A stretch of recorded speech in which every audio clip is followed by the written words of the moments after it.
Blue Lock episode yang ke-68 kembali dibuka dengan sebuah potongan alur cerita singkat yang luar biasa menarik. Karena pada chapter inilah akhirnya kita bisa melihat sama-sama mengenai sebuah konflik besar yang kembali terjadi di dalam pertandingan mereka. Di mana kali ini dua orang Master Striker yang ada di dalam kedua tim itu, baik itu dari tim Jerman ataupun dari tim Inggris, akhirnya mulai memutuskan untuk melibatkan dirinya masing-masing di dalam proses jalannya kompetisi tersebut. Mengingat kondisi dari pertandingan kedua tim itu saat ini sudah masuk ke dalam babak penentuan.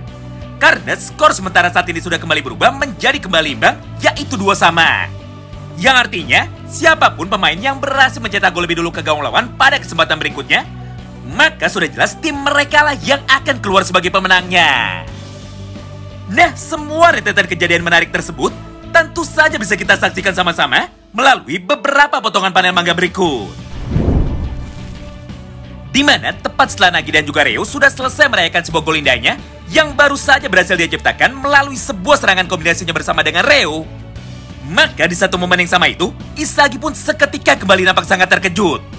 Karena dirinya sama sekali tidak menyangka bahwa kekuatan asli dari Nagi ketika dirinya sedang serius sangatlah luar biasa hebat. Apalagi pada proses terciptanya gol itu, Nagi pun juga mampu mengalahkan dua orang pengguna kekuatan Metavision secara berturut-turut. Oleh karena itu, Isagi yang masih merasa penasaran dengan semua fenomena barusan, akhirnya mulai berjalan menuju ke arah Seishiro Nagi untuk bertanya kepada dirinya. Nagi, tolong jelaskan kepadaku, bagaimana caranya kau bisa mengeluarkan semua potensi terpendammu di dalam proses serangan barusan? Padahal aku dan juga Michael Kaiser sebenarnya sudah mampu melihat serta memprediksi semua pergerakanmu. Tapi nyatanya kau mampu menaklukkan kemampuan Metavision kami di dalam satu kali percobaan saja. Mendengar semua pertanyaan itu dari Isagi, Nagi pun tanpa pikir panjang seketika langsung menjawabnya. Hah? Apa aku tidak salah dengar? Alasan aku bisa menang darimu itu sangatlah sederhana. Karena sejak awal aku mengenalmu, semua tujuanku sama sekali tidak pernah berubah. Yaitu, aku sangat ingin sekali mengalahkanmu dan juga melampaui semua kehebatanmu. Hal itulah yang mampu membuat pikiranku menjadi sangat terfokus. Sampai pada akhirnya, aku pun bisa masuk ke dalam mode flow juga. Serta di saat yang bersamaan, aku pun jadi mampu menghindari semua penjagaan ketat dari kalian dengan menggunakan insting bertarungku. Nah, tepat setelah mendengar semua penjelasan itu dari Nagi, Isagi pun seketika langsung tersadar bahwa ternyata alasan Nagi bisa masuk ke dalam mode flow sangatlah sederhana sekali. Namun karena Nagi sadar jika kemampuannya yang saat ini masih belum cukup untuk bisa mengalahkanku, maka di momen itu Nagi pun akhirnya langsung meminta bantuan kepada Mikage Reo. Tapi karena saat ini tujuan dari Nagi untuk bisa mengalahkanku sudah tercapai, maka secara tidak langsung Nagi pun saat ini sudah kehilangan semua tujuannya. Jadi semua rangkaian permainan hebat sebelumnya pasti tidak mungkin bisa dilakukan lagi oleh Nagi dan juga Mikage Reo. Oleh karena itu pada panel berikutnya, Isagi yang sudah sadar tentang kekuatan dan juga kelemahan dari Nagi akhirnya seketika mulai berkata kepada mereka, dengar, semua golmu barusan hanyalah sebuah kebetulan. Karena nyatanya ledakan kekuatanmu itu hanya bisa digunakan sebanyak satu kali saja. Atau dengan kata lain, cara mencetak gol dari Nagi barusan sama sekali tidak bisa diulang lagi. Jadi mulai sekarang kau boleh menikmati semua momen kemenangan sementaramu ini. Sebab mulai dari sini, aku tidak akan pernah membiarkanmu untuk bisa melewatiku lagi. Dan juga mulai dari sini, akulah satu-satunya orang di dalam lapangan yang akan menghancurkan pola serangan kalian berdua dengan menggunakan kemampuanku sendiri.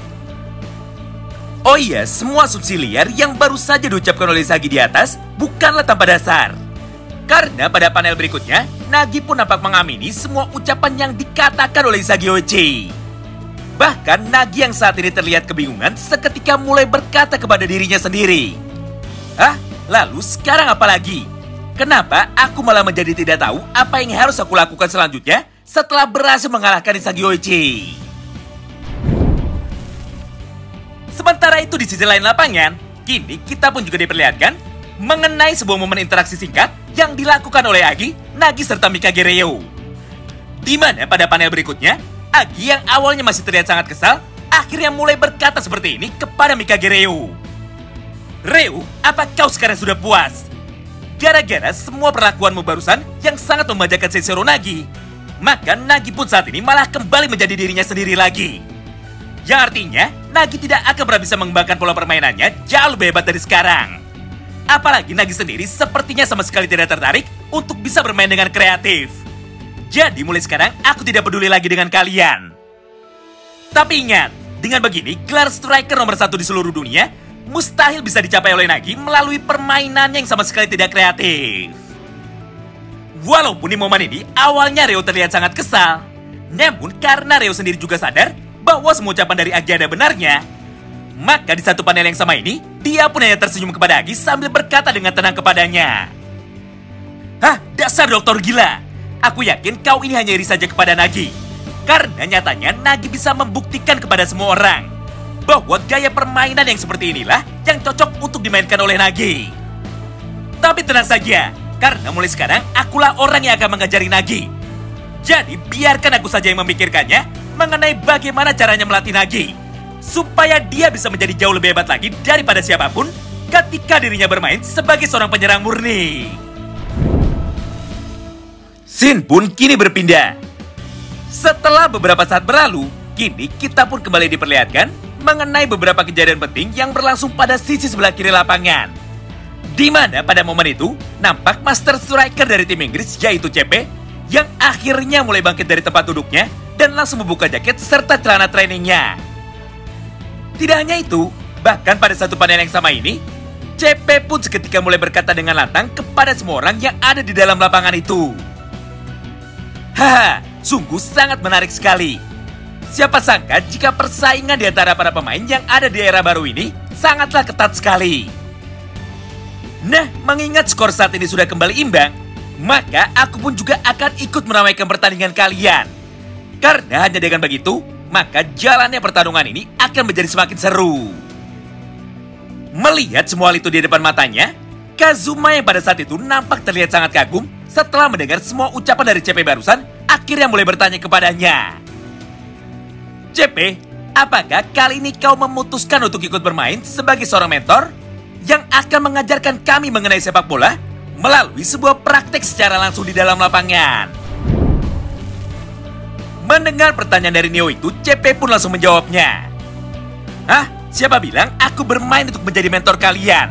Karena nyatanya tujuanku saat ini bermain hanyalah ada satu, yaitu untuk mencuri perhatian dari para pemain muda.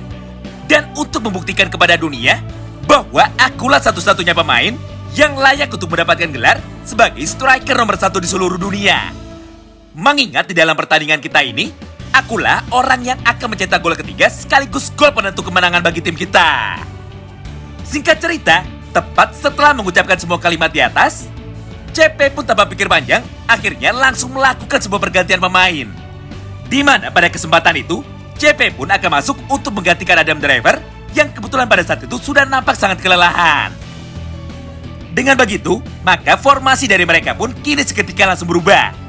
Dari yang awalnya City menggunakan formasi 4-4-2 dengan mengandalkan Agi dan juga Nagi sebagai penyerangnya, kini malah menjadi 4-1-3-2 dengan mengandalkan Agi dan juga CP yang berperan sebagai penyerang utama. Sedangkan Nagi malah ditarik mundur ke belakang untuk bisa bermain pada posisi sayap sebelah kanannya. Nah, hal yang serupa pun saat ini terjadi juga dari sudut pandang tim Jerman. Di mana pada panel berikutnya, sekarang giliran Noel Noala yang mulai bangkit dari tempat duduknya. Serta dia pun langsung mengganti pakaian seragamnya sambil berkata seperti ini kepada CP. Hah, nampaknya kau telah gagal sebagai seorang mentor. Karena seharusnya yang kita lakukan adalah membiarkan para pemain muda untuk bisa berkembang. Bukannya malah bersikap egois dengan memaksakan dirimu untuk bermain sebagai seorang penyerang. Hanya demi membuktikan kepada dunia bahwa kau ini adalah seorang striker yang hebat. Lagi pula, jika kau memutuskan untuk bermain, hal itu malah akan membuat jalannya pertandingan ini menjadi tidak seimbang dan juga tidak seru lagi. Oleh karena itu, aku pun tidak bisa tinggal diam saja. Jadi demi membantu para pemain muda lain supaya mereka semua bisa bersinar, maka saat ini aku memutuskan untuk bisa bermain juga dengan sebuah tujuan sederhana, yaitu untuk menggagalkan semua rencanamu dan juga menghentikanmu untuk bisa mencetak gol. Nah, semua momen interaksi itu pun berlangsung dalam tempo yang sangat cepat. Hingga pada panel berikutnya, Noah pun akhirnya langsung masuk ke dalam lapangan juga untuk menggantikan Ali Hamzah. Menarik ya, Berbeda dengan CP yang saat ini memilih untuk bermain sebagai seorang penyerang utama, Noah pun sekarang ternyata malah memilih kebalikannya. Di mana pada sisa waktu pertandingan itu, Noah pun akan bermain sebagai seorang gelandang bertahan. Demi memberikan peluang kepada para muridnya untuk bisa menunjukkan kehebatannya dan juga mencetak gol pembawa kemenangan bagi tim Jerman.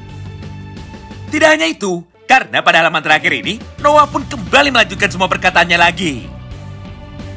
Dengar, di dalam pertandingan ini, aku hanya akan melakukan kerjasama dengan para pemain yang mampu berpikir dan juga bertindak rasional. Jadi bagi kalian yang bermain tidak sesuai dengan harapanku, maka jangan harap aku akan membantu kalian untuk bisa berkembang dan juga mencetak gol kemenangan bagi tim kita. Nah, itulah semua potongan alur cerita singkat dari Manga Kucing Biru episode yang ke-68. Terima kasih banyak yang sudah simak video ini sampai habis dan salam baku hantam.